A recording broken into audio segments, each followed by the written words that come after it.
turn this down a little bit here. There we go. Lights are lighting up kind of crazy on here tonight. What's up, good people? Mark Holmes here, and as always, I want to say thank you all for watching, commenting, subscribing, and being part of the Joe Boo Sports Report. Without you guys, as well as you ladies, you know that this literally does not work. I hope everybody's had a great night. Watched another snooze fest game, the Cleveland Browns versus the Cincinnati Bengals, and maybe it's just that when it's not the Cowboys playing, we just aren't as excited. Shout out to Amari Cooper, who had 7 targets, 5 receptions for 131 yards, and got his 5th touchdown of the season. 5th touchdown of the season. To put that in perspective, our Cowboys wide receivers have a total of 5 touchdown catches total.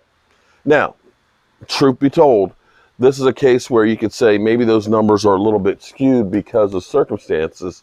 When we had Cooper Rush, we were doing more ball control and we weren't slinging the rock a lot. And also, too, typically when we get down in the goal line, we are running Zeke Elliott in there, so don't hold that completely against the team because the offense has been down for a number of reasons. Having Dak gone versus Cooper Rush, and I'm not throwing shade at Cooper Rush, but you saw the difference between Dak Prescott versus Cooper Rush yesterday in the game.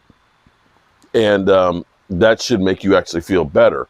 You know, it's funny to me because when you hear people talking about, well, you know, should we start Tony Pollard or Zeke and this, that, and the other? You know, a lot of teams wish they had a back that was as good as Zeke Elliott right now, as far as controlling the ball, being able to do the blocking and things like that, and picking up the hard yardage. But we also have a home run hitter in the way you look at the way we look at running backs now. A guy who's a speed guy, a guy who can catch the ball out of the backfield, a guy who's young enough and fast enough to have that burst. We're lucky enough to have both. So I'm good with where we are here. It's amazing to me how when we have good players, we can't enjoy having the fact that we got good players. That we have to make it bad, you know, the fact that people will say, well, you were happy that, or you were happy that Cooper Rush lost to the Eagles, so that way you could get Dak back. No, I'm not. I quite honestly, I don't know how this season ends for the Cowboys, but I'll be 100% real. One of the people that deserve to be MVP of this team are Cooper Rush. Seriously. Cooper Rush saved the season. Make no mistakes about it. I am giving all praise to Cooper Rush because what we did without Dak with Cooper Rush, dudes, when Dak went down and we were looking at first saying, you know, 6 to 8 weeks or 8 to 10 weeks with a broken hand, we were just saying if we could just get to, you know, 500 while Dak's gone, if we could just win half our games, guys, we're 6-2. We're 6-2 with 9 games to go. I mean, if we just go 5-4, it's an 11-win season. I ain't mad about Cooper Rush. Now, the one mistake, and the Cowboys did a lot of different things this offseason. You know, we ended up letting go Connor McGovern. Okay, now he's on a team that's doing good right now with the Miami Dolphins and all that, but we don't seem to be missing Connor Williams. We don't seem to be missing Connor Williams that much. We definitely don't miss the 13 penalties. We definitely don't miss those.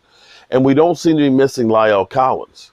The fact that we've only had 2 games that we even mentioned Terrence Steele, the first week and last week, goes to show you that he's actually been playing really, really well. I can't say the same for La'el Collins and with the Bengals, who they could not protect Joe Burrow at all.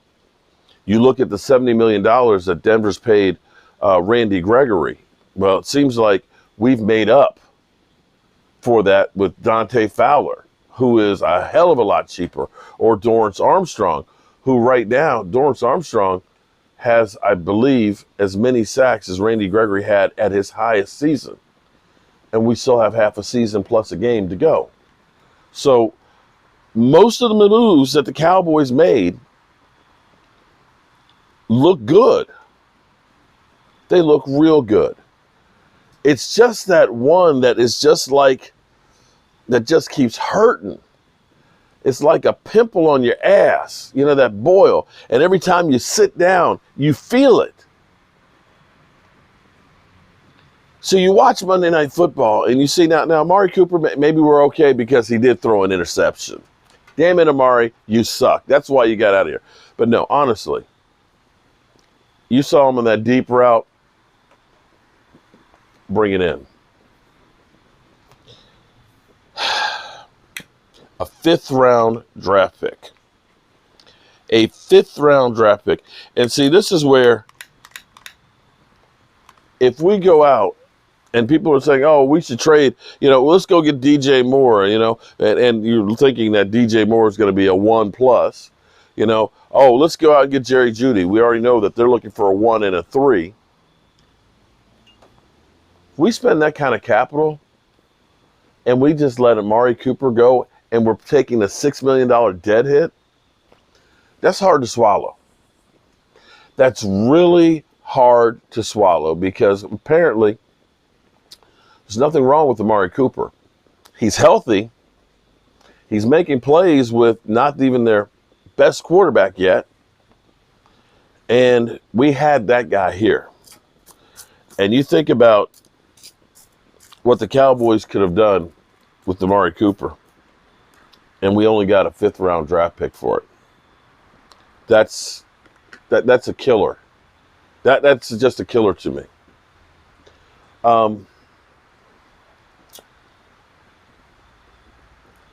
Yeah, that's just a killer. But we'll see if the Cowboys do anything tomorrow. I think the Cowboys were basically putting out, by what they've said the last 2 days, putting it out to teams to say, yeah, we'll make a move. Give us a call if you have something you want to do. But I don't think they're actively looking at people. I know I heard somebody said that the Cowboys are in talks. And that's the thing that I have to be careful about, because I had heard that we're in talks with Odell Beckham Jr. But in talks to me means we're negotiating the contract to sign him right now. As opposed to people are talking about that person. There's a difference because, you know, me as a YouTuber, I can talk about, yeah, the Cowboys should sign Jerry Jeudy. Doesn't mean that the Cowboys are actually talking about it. So I don't know that they are. Maybe they are, and I hadn't heard that. But I would think that Stephen Jones, kind of like Mike Fisher was saying earlier today, it would be more Stephen Jones-esque to sign a guy who's not under contract, like an Odell Beckham Jr. Or somebody like that who's out there, as opposed to giving up draft capital. Because when you start talking about giving up a 1st-round draft pick, guys,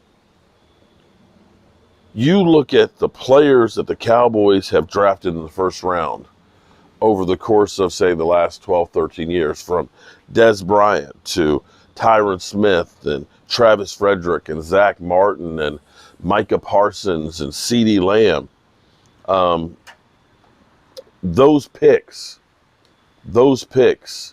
that they get for 4 or 5 years under a cheap contract, Zeke Elliott,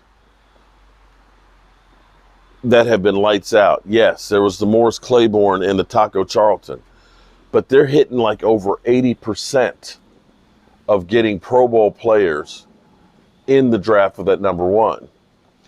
You're talking about giving a number 1 to another team that they almost like butter get standout players. They're not going to do that. I just don't see it happening. So that's what I got for you right now. For me, everybody is bent out of shape right now about the Cowboys' run defense.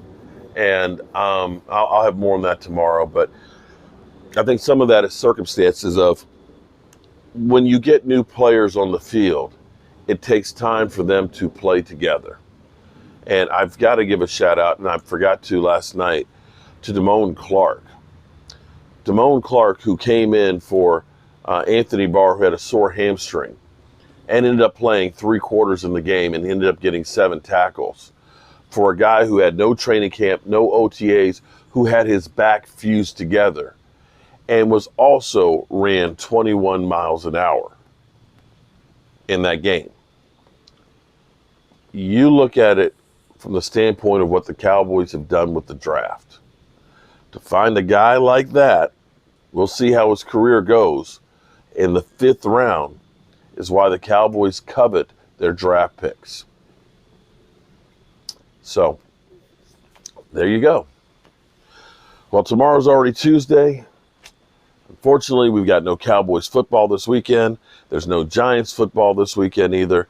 And the Eagles play on Thursday night. So it's going to be a different week, to say the least. Whew. All right, good people. I appreciate y'all as always. Remember to tell the people that you love them, because you might not get the chance again. I'm having a brain fart now, but Mr. Wright, I think it was Wright, he did a super chat tonight, and he asked for prayers for his dad, and who's had a second stroke, and he thinks that it might be it for him. And send your thoughts and prayers his way, and hopefully it's not. I love you guys. And God willing, I'll see you guys soon.